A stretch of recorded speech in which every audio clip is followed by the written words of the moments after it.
Bonjour à tous et à toutes, on se retrouve aujourd'hui pour la toute dernière vidéo sur le traité des 5 roues avec le chapitre 5 et le chapitre 6. J'espère que cette série de vidéos vous aura plu. N'hésitez pas à me faire part en commentaire votre avis sur les vidéos et les améliorations que vous pensez, je prends toujours note. Vous pouvez également vous abonner car d'autres séries de vidéos arrivent très bientôt sur la chaîne, alors n'hésitez pas à rester et à vous faire plaisir. Chapitre 5 – Vent. Dans la tactique, il est important de connaître la voie des autres écoles.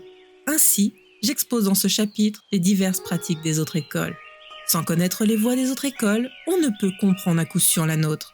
Lorsque j'observe les tactiques des autres écoles, j'en vois qui utilisent le grand sabre et ne font appel exclusivement qu'à la force musculaire. D'autres ne se préoccupent que de la manœuvre du petit sabre. D'autres encore ne se préoccupent que des nombreuses techniques du sabre et divisent même la garde du sabre en superficielle et profonde. J'expose clairement dans ce chapitre pourquoi elles ne sont pas la vraie voie. J'explique aussi ce qu'elles ont de bon et de mauvais, de correct et d'erroné vis-à-vis de la voie. La vérité dans notre école est très différente de la leur. Les gens des autres écoles utilisent leurs tactiques pour gagner leur vie. Ainsi, ils donnent de l'éclat à leur apparence, enjolivent et commercialisent leurs techniques. Et ils se trouvent complètement en dehors de la vraie voie. Pour ces gens, la tactique est bornée à l'escrime, et ils pensent parvenir à la victoire uniquement par la seule manipulation du sabre, la discipline du corps et l'habileté manuelle. Mais ce ne sont pas là des voies sûres. Je vais énumérer et expliquer séparément chacun des points faibles des autres écoles. Réfléchissez-y bien et comprenez bien les avantages de notre école des deux sabres. 1. Sur l'école qui préfère les sabres de grande dimension. Certaines écoles préfèrent des sabres de grande dimension. Mais du point de vue de ma propre tactique, je trouve que ces écoles sont faibles, parce que les tactiques de cette sorte ignorent la possibilité de parvenir à la victoire par n'importe quel moyen. Elles s'appuient sur la longueur du sabre et cherchent à obtenir la victoire à distance. C'est pourquoi elles préfèrent les sabres longs. D'après un dicton, 1 centimètre de longueur en plus, la main est déjà plus efficace. Si on pense appliquer cela dans la tactique, c'est qu'on ignore ceci. Si l'on veut obtenir la victoire de loin, avec un sabre plus long, sans connaître les principes de la tactique, ce n'est là qu'une faiblesse de l'esprit, et je la considère comme une tactique faible. Lorsque l'on combat au corps à corps, plus long est le sabre, plus grande est la difficulté de porter des coups. Les moulinets de sabre deviennent impossibles, et le sabre lui-même devient encombrant. Ainsi, on est plus désavantagé que celui qui manie un petit sabre. Ceux qui préfèrent les sabres longs ont leurs raisons, mais elles ne sont que personnelles. Du point de vue de la voie véritable du monde, nos raisons ne reposent sur rien. Si l'on a un sabre long, pourquoi perdrait-on forcément avec un petit sabre? Par exemple, dans le cas où vous ne disposez d'aucun espace libre au-dessus de vous, au-dessous de vous, ni sur aucun côté, ou bien dans le cas où vous ne disposez que d'un petit sabre, si vous vous entêtez à préférer un sabre long, alors votre esprit s'égare au point de vue de la tactique, et ce sont des idées mauvaises. Aussi, les gens doués de peu de force éprouvent des difficultés à manier un sabre long. Un vieux proverbe dit « Qui peut le plus, peut le moins ». Et moi aussi, je ne suis pas absolument contre la longueur. Seulement, je rejette la pensée qui ne prend en considération exclusivement que la longueur. Dans la tactique de masse, le grand sabre long est comparable à une troupe importante, tandis que le petit sabre peut être comparé à une petite troupe. Une petite troupe ne pourrait-elle pas combattre contre un groupe important ? On retrouve plusieurs fois des exemples de petites troupes ayant vaincu des troupes importantes. Notre école rejette cette pensée unilatérale et étroite. Réfléchissez-y bien. Ce que les autres écoles entendent par sabre fort. Les sabres ne peuvent être classés en sabre fort ou faible. Lorsque l'on porte un coup de sabre en obéissant à une volonté forte, ce coup est grossier et on ne peut parvenir à une victoire uniquement par la lourdeur. Aussi, si l'on s'obstine à vouloir pourfendre uniquement par la force un adversaire, on ne parvient pas, au contraire, à le pourfendre. Lorsque l'on s'essaie au sabre en coupant quelque chose, il est mauvais de couper avec force. Personne ne songe à mettre ou non de la force en ferraillant avec un adversaire. Lorsque l'on veut tuer quelqu'un en le pourfendant, on ne songe pas à le faire fortement ou faiblement. On ne songe uniquement qu'à parvenir à le tuer. Ou bien, si vous voulez porter un coup fort de votre sabre sur celui de votre adversaire, ce sera trop pour être bien et attirera un mauvais résultat. Si votre sabre heurte fortement le sabre de votre adversaire, le réflexe de votre sabre sera moins vif. Manier un sabre avec force est donc un non-sens. Dans la tactique de masse, ou les batailles, si vous voulez avoir des gens forts dans votre troupe et obtenir la victoire par la force, Votre ennemi aussi voudra avoir des gens forts dans sa troupe et obtenir la victoire par la force, tout comme vous. Les choses seront identiques des deux côtés. En toute chose, on ne peut obtenir de victoire sans obéir à la raison. Dans notre école, nous ne pensons rien de déraisonnable. Nous essayons d'enlever la victoire par tous les moyens grâce à l'intelligence de la tactique. Méditez bien là-dessus. 2. Utilisation du sabre court d'autres écoles. Si l'on pense parvenir à la victoire uniquement à l'aide d'un sabre court, ce n'est pas la voie véritable.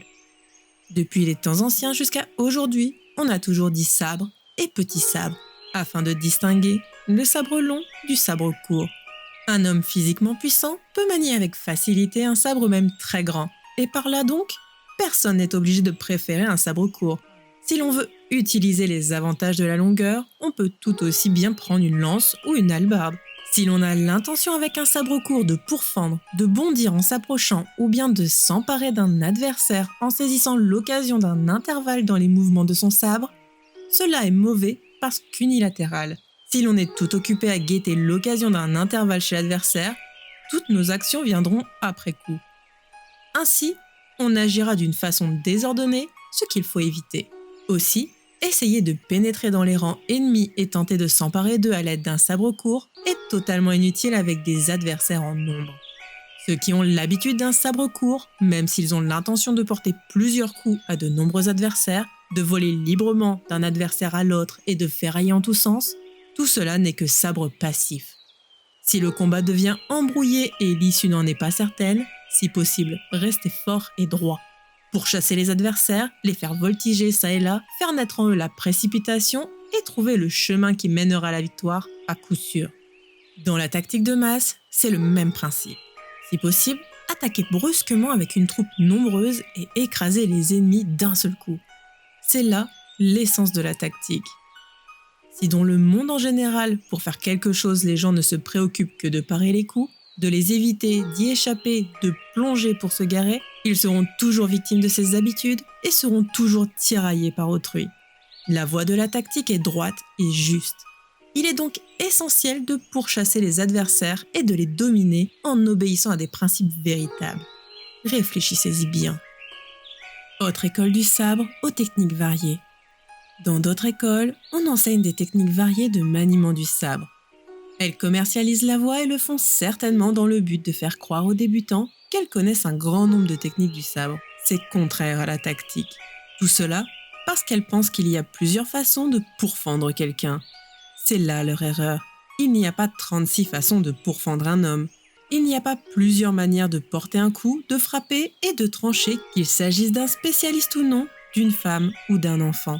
Si l'on veut en chercher d'autres, il n'y a qu'à porter une botte ou faucher. Tout se résume à vouloir couper l'adversaire, donc il est tout naturel qu'il y ait peu de façons de le faire.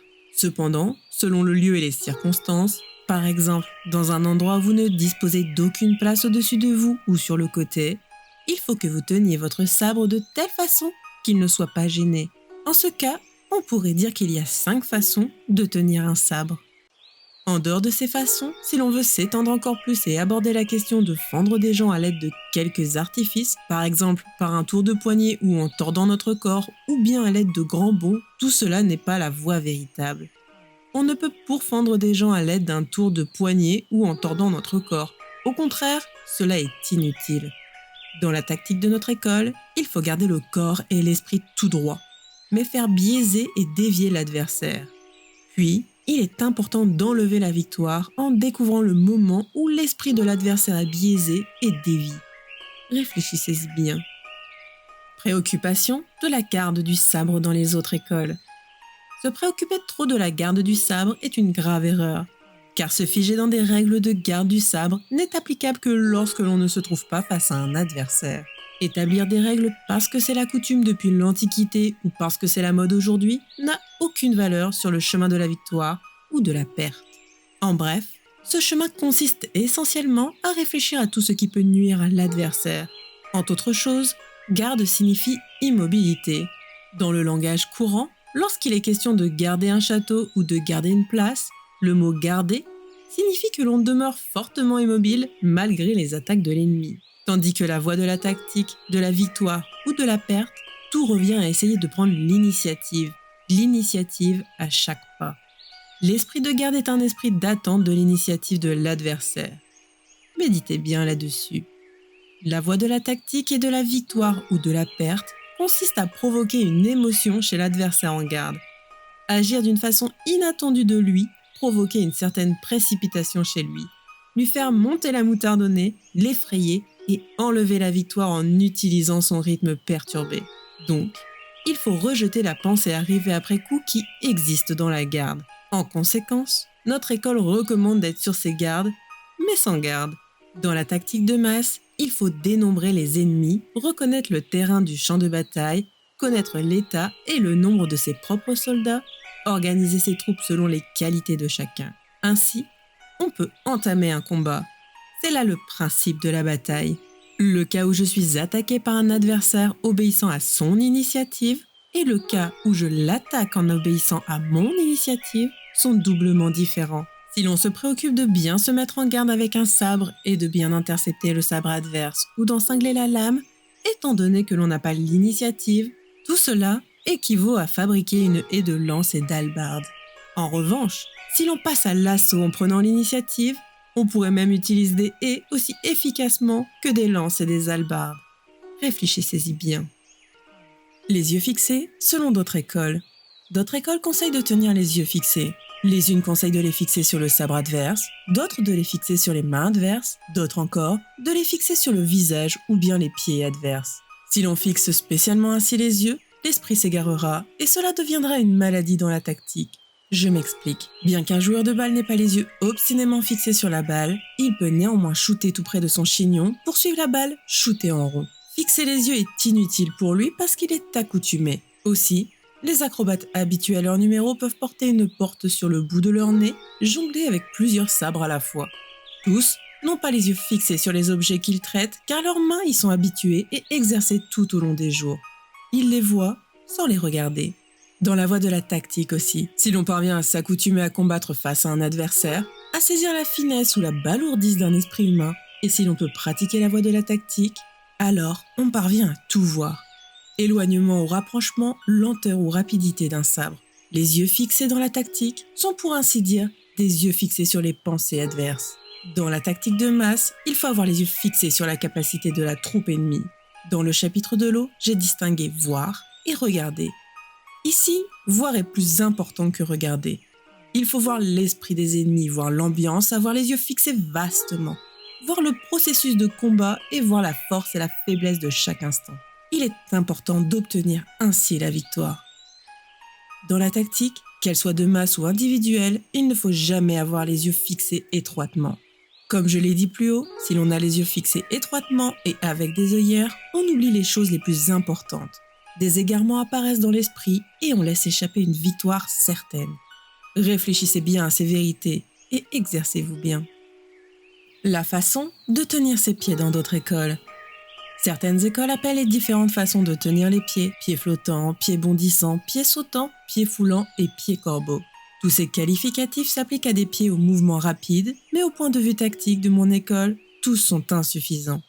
Nous rejetons les pieds flottants, car une fois sur le terrain du combat, tout le monde a tendance à avoir des pieds flottants. Donc, il vaut mieux avoir les pieds sûrs. Aussi, nous n'aimons pas les pieds bondissants, car ceux qui ont les pieds bondissants en prennent l'habitude et s'y attachent. Il n'y a aucune raison de bondir plusieurs fois. Donc les pieds bondissants sont mauvais. Au sujet des pieds sautants, si l'on est préoccupé de sauter, le combat ne pourra pas être décisif.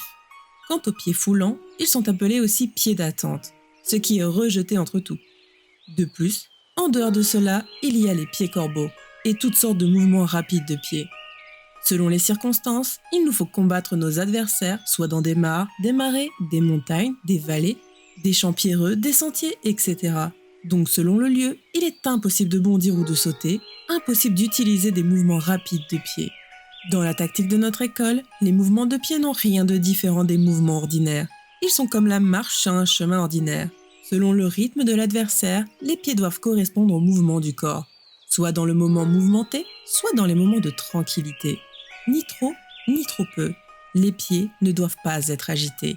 Dans la tactique de masse aussi, ce mouvement des pieds est important, car si l'on passe à l'assaut trop tôt sans connaître l'esprit de l'adversaire, Le rythme devient contrariant et l'on ne peut parvenir à la victoire. Mais si le pas d'assaut est lent, on ne peut découvrir le moment de confusion et d'effondrement de l'ennemi. On laisse échapper la victoire et l'on ne peut parvenir à une issue rapide, qu'elle soit victoire ou perte. Il est important de savoir discerner l'occasion de confusion et d'effondrement de l'ennemi et de provoquer notre victoire en empêchant tout redressement chez lui. Exercez-vous bien. Préférence pour la rapidité dans d'autres écoles de la tactique. La préférence pour la rapidité dans la tactique n'est pas la vraie voie. En toute chose, tant que l'on n'est pas en harmonie avec les rythmes, on tergiverse sur rapidité ou lenteur. Lorsque l'on est devenu expert dans les voies, on ne semble pas rapide au regard des autres. Par exemple, on appelle bons marcheurs ceux qui peuvent parcourir 160 à 200 km par jour. Mais cela ne veut pas dire qu'ils courent vite du matin au soir. Bien que les non-experts aient l'air de courir toute la journée, leur rendement n'est pas grand. Je prendrai pour exemple les chœurs accompagnant les danseurs. Si un non-expert chante en suivant le chant d'un expert, il craint sans cesse un retard de sa part et il sera sous tension. Lorsque l'on tambourine l'air des vieux pins, si l'on est non-expert, bien que cet air soit tranquille, on est sans cesse inquiet de savoir si l'on est en mesure. Takasago est un chant au rythme rapide, mais il est mauvais de le rythmer avec précipitation. Un proverbe dit « Ceux qui vont trop vite tombent ». Aller trop vite fait perdre le rythme. Naturellement, le retard est mauvais aussi. L'action d'un expert semble lente, mais il ne s'écarte jamais du rythme. Pour n'importe quoi, ce qui est fait selon une habitude ne semble pas rapide.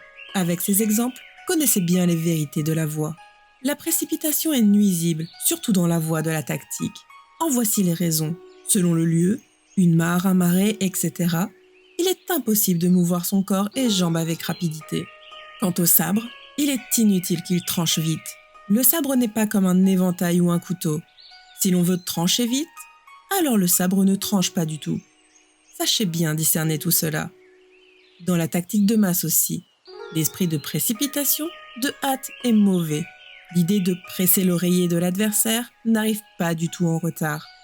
Lorsque quelqu'un se précipite pour rien, il vaut mieux le contrarier. Rester tranquille et ne pas s'occuper de lui. Il faut bien s'exercer dans cet état d'esprit. Au sujet de ce que d'autres écoles entendent par profondeur et superficialité.